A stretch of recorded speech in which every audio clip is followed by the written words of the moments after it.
ನರೇಂದ್ರ ಮೋದಿ ಅವರ 12 ವರ್ಷಗಳ ಒಂದು ಸುದೀರ್ಘವಾದಂತಹ ಆಡಳಿತದ ಸರ್ಕಾರಕ್ಕೆ ಇದು ಒಂದು ದೊಡ್ಡ ಹೊಡೆತ ಅಂತಾನೆ ಹೇಳ್ಬೋದು. ಧರ್ಮೇಂದ್ರ ಪ್ರಧಾನ್ ಅವರ ಒಂದು ರಾಜೀನಾಮೆ ವಿದ್ಯಾರ್ಥಿಗಳ ಹೋರಾಟಕ್ಕೆ ಸಿಕ್ಕಂತಹ ಒಂದು ಬಹುದೊಡ್ಡ ಜಯ ಆಗಿದೆ.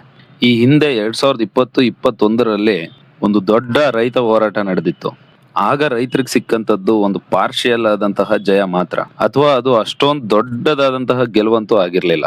ಆಗ ಈ ಆಡಳಿತ ಪಕ್ಷದ ಬೆಂಬಲಿಗರು ಮತ್ತೆ ನ್ಯೂಸ್ ಚಾನೆಲ್ಗಳು ರೈತ ಹೋರಾಟಗಾರರನ್ನ ಖಲಿಸ್ತಾನಿಗಳು, ದೇಶದ್ರೋಹಿಗಳು ಮತ್ತೆ ನಕ್ಸಲೈಟ್ಗಳು ಅಂತ ಎಲ್ಲ ಕರೆದಿದ್ರು. ಈಗ್ಲೂ ಕೂಡ ಅದನ್ನೇ ಮಾಡ್ಬೇಕು ಅಂತಾನೆ ಇವರು ಹೊರಟಿದ್ದು. ಈ ಹೋರಾಟದಲ್ಲಿ ಭಾಗಿಯಾದಂತವರು ಕೂಡ ವಿದ್ಯಾರ್ಥಿಗಳಲ್ಲ, ಅವರಿಗೆ ಹೊರಗಡೆಯಿಂದ ಫಂಡ್ಸ್ ಬರುತ್ತೆ ಅಂತೆಲ್ಲ ಕೂಡ ಬಿಂಬಿಸಿದ್ರು. ಇದೆಲ್ಲದಕ್ಕೂ ತಲೆ ಕೆಡಿಸ್ಕೊಳ್ದಂತ ವಿದ್ಯಾರ್ಥಿಗಳು ತಮ್ಮ ತೀವ್ರತರವಾದಂತಹ ಒಂದು ಹೋರಾಟದಿಂದ ಸರ್ಕಾರವನ್ನೇ ಇವತ್ತು ಮಣಿಸಿದ್ದಾರೆ. ಸ್ವಾತಂತ್ರ್ಯ ಬಂದು 79-80 ವರ್ಷಗಳ ಒಳಗೇನೆ ಶಿಕ್ಷಣ ಮತ್ತೆ ಆರೋಗ್ಯ ಇಷ್ಟು ದೊಡ್ಡ ಖಾಸಗಿ ವ್ಯಾಪಾರೀಕರಣ ಆಗಿರ್ತಕ್ಕಂಥದ್ದು ತುಂಬಾನೇ ದುರದೃಷ್ಟಕರ. ನೀಟ್ ಪ್ರಿಪರೇಷನ್ಗಳಲ್ಲಿ ಮತ್ತೆ ನೀಟ್ ಎಕ್ಸಾಮ್ಗಳಲ್ಲಿ ಗ್ರಾಮೀಣ ಭಾಗದ ಅಭ್ಯರ್ಥಿಗಳ ಸಂಖ್ಯೆ ತುಂಬಾನೇ ಕಡಿಮೆ ಆಗ್ತಾ ಇದೆ. ನೀಟ್ ಅನ್ನೋ ಒಂದು ಮೆಡಿಕಲ್ ಎಂಟ್ರೆನ್ಸ್ ಎಕ್ಸಾಮ್ ಇವತ್ತು ಕೈಗೆಟಕದೇ ಇರುವಷ್ಟು ತುಂಬಾ ದುಬಾರಿ ಕೂತಿದೆ. ಧರ್ಮೇಂದ್ರ ಪ್ರಧಾನ್ ರವರಂತಹ ಶಿಕ್ಷಣ ಮಂತ್ರಿಗಳು ಈ ಒಂದು ಬಂಡವಾಳಶಾಹಿ ವ್ಯವಸ್ಥೆಯಲ್ಲಿ ನೆಪ ಮಾತ್ರ.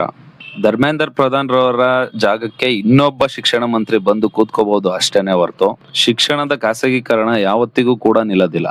ಈವನ್ ದುಡ್ಡಿಲ್ಲ ಅಂತಂದ್ರೆ ಧರ್ಮೇಂದ್ರ ಪ್ರಧಾನ್ ಅವರು ಕೂಡ ತಮ್ಮ ಮಗಳನ್ನ ನೀಟ್ ಎಕ್ಸಾಮಿಗೆ ಕೂರ್ಸಕ್ಕಾಗೋದಿಲ್ಲ. ಹಾಗಾಗಿ ಹೋರಾಟಗಳು ಯಾವತ್ತೂ ಕೂಡ ಜೀವಂತವಾಗಿ ಇರಲೇಬೇಕಾಗುತ್ತೆ. ಖಾಸಗೀಕರಣದ ವಿರುದ್ಧ ಹೋರಾಟಗಳು ಜಾರಿಯಲ್ಲಿ ಇದ್ರೆ ಮಾತ್ರನೇ ಉಚಿತ ಶಿಕ್ಷಣ ಮತ್ತೆ ಉಚಿತವಾದಂತಹ ಆರೋಗ್ಯ ಪಡೆಯೋದಕ್ಕೆ ಸಾಧ್ಯ ಆಗುತ್ತೆ.